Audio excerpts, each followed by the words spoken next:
YouTube, how we doing, family? It's your boy, Yo, and this is another episode of the Ballpark Show. I go through every MLB game every day and try and narrow it down to the plays that I personally see the most value in. Today's Thursday, September 25th. I have 3 games and 4 props at the end, so stick around. I do this every day for free, so please leave a like, subscribe to the channel, and let me know your favorite game in the comment section below. Without further ado, let me get into today's recap. Recapping yesterday, we cashed our highlighted play of the day. We took the Oakland Athletics on the money line against the Houston Astros. Say it with me. If you can't out-hit the A's, you can't beat them. It's simple as that. Oakland gave us the timely hits, the home runs, and they shut Houston out through 9 innings. You can't ask for much more. Final score was 6-0 Athletics. They're back in action today. There's no way the Astros are getting swept, right? We'll get there. We're now 17-13 highlighted in September, 41-29 on every game analyzed, with a ton of plus money in the mix. We've cashed our last 4 highlighted plays in a row. Let's keep the momentum rolling as we do so well. Without further ado, let me get into today's games.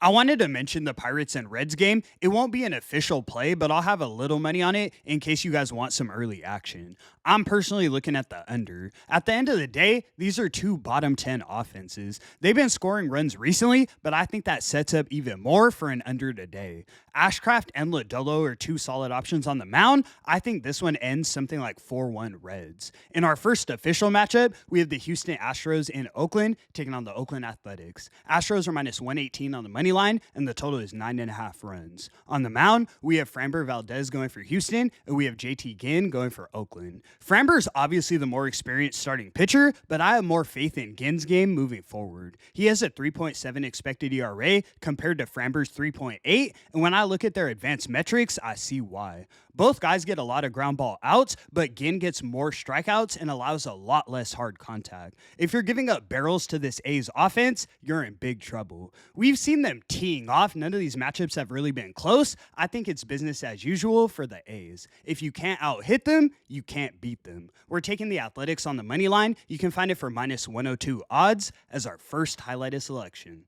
Let's move. In our next matchup, we have the Detroit Tigers in Cleveland taking on the Cleveland Guardians. Guardians are minus 164 on the money line, and the total is 7.5 runs. On the mound, we have Troy Melton going for Detroit, and we have Parker Messick going for Cleveland. These are 2 highly touted prospects in their respective organizations, but Messick is clearly the better option. 2.6 expected ERA compared to Melton's 3.7 expected, and I see why. Messick does a great job of limiting the walk, and he gets more outs. We've seen the Tigers' offense running on fumes recently. I think this is just another spot where they score 2 runs and end up losing it 5-2.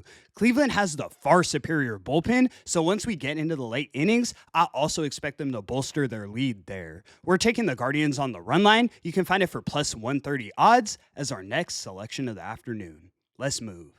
In our next matchup, we have the Kansas City Royals in LA taking on the LA Angels. Royals are minus 115 on the money line, and the total is 9.5 runs. On the mound, we have Michael Lorenzen going for KC, and we have Mitch Ferris going for LA. Both of these guys are shit. Losing records, high ERAs, even more regression expected is bad. I know neither lineup has been at their best recently, but with a matchup like this, I think we easily get over this total. It also helps that the Angels' bullpen is bottom 5 in the league, and I'm sure they get at least a run or 2 off of KC's bullpen themselves. This is the type of game that can get out of control quick, and we see something like 20-6 Royals. I lean towards KC, but there's too much value on the over for me. We're taking the Royals and Angels over 9.5 runs. You can find it for even money as our second highlighted selection. Let's move. All right, guys, let me get into the props for today, and I'll get you in and out of here. First, we're taking Junior Caminero of the Tampa Bay Rays to get 2 or more bases. I think the Rays have a good day against Povich, and Junior is the heart of their offense. 2.59 average and 44 home runs on the season. He's got a good shot to go yard. Next, we're taking Nick Kurtz of the Oakland Athletics to get 2 or more bases. At this point, we don't ask questions. 290 average on the season, 1.6 OPS against Framber. He gets on the board. Next, we're taking Vladimir Guerrero Jr. of the Toronto Blue Jays to get 2 or more bases. The Jays should win this game, and Vlad has great career numbers against Bayo. He's seen him 27 times. He's batting a 407 with a 1.2 OPS. Last but definitely not least, we're taking Bobby Witt Jr. of the Kansas City Royals to get 2 or more bases. You guys already know I'm on the over in this game, and Bobby's got a 2.0 OPS against Mitch Ferris. Lock it in. And that's going to conclude today's video. Thank you so much for tuning in, guys. September's really been unbelievable. 17 and 13 on all highlighted plays, 41 and 29 on every game analyzed. Let's finish out the regular season strong and cash our 5th highlighted play in a row today. I appreciate the support so much. I do this every day for free, so please leave a like and subscribe to the channel. It's your boy, yo! And until the next one, I'm going to catch y'all. Peace.